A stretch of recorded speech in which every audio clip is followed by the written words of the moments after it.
Sa pagsapit ng ika-112 taon ng Iglesia ni Cristo, patuloy po na ipinadarama ng ating Panginoong Diyos ang kanyang walang maliw na pagmamahal sa kanyang mga hinirang, sa patuloy po na pagtupad ng kanyang pangako sa kanyang sugo at sa gawain ng pagsusugo sa mga huling araw na ito. Ang Iglesia ni Cristo sa kanyang kabuuan ay patuloy na kanyang pinapagtatagumpay sa lahat ng larangan ng kanyang gawain. Patuloy po na naipagmamalasakit ang mga kapatid tungo sa ikatitibay at ikatatatag ng kanilang pananampalataya. Lalo pong dumarami ang bilang ng mga tao na umaanib po sa Iglesia ni Cristo. Lalong dumarami ang naipapaayos at naipatatayong magagandang gusaling sambahan. Napananatili po ang kagandahan ng mga mehoras at seguridad ng mga gusaling sambahan. Lalong nadaragdagan ang mga may tungkuling nakakatuwang ng pamamahala sa pagmamalasakit sa Iglesia.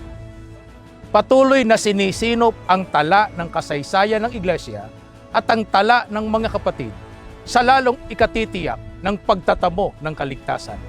Patuloy po na naihahatid ang mga kapatid sa kasiglahan sa pamamagitan po ng mga aktibidad na inilulunsad ng pamamahala sa mga kapisan ng pansambahayan. Mula po sa lokal ng Bacong, sa mga may tungkulin sa lokal ng Buenavista. Mula po sa lokal ng Bukal, sa lokal ng Katanawan, mula po sa lokal ng Yerguna, sa lokal ng Bacalenon, lokal ng Inagora,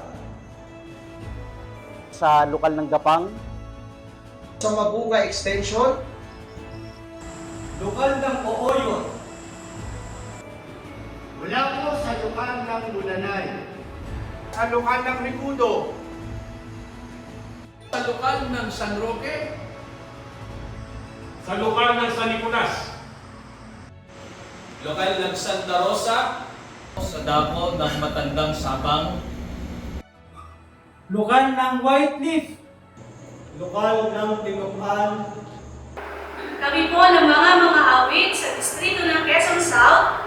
At kami po ay buong puso at buong galak na bumabati sa ating pinakamamahal na tagapamahalang pangkalahatan, ang kapatid na Eduardo V. Manalo, maging sa kapatid na Angelo Eranio Manalo, ang ating pangalawang tagapamahalang pangkalahatan, at sa lahat ng mga kapatid sa buong mundo ng Happy 112th Anniversary po!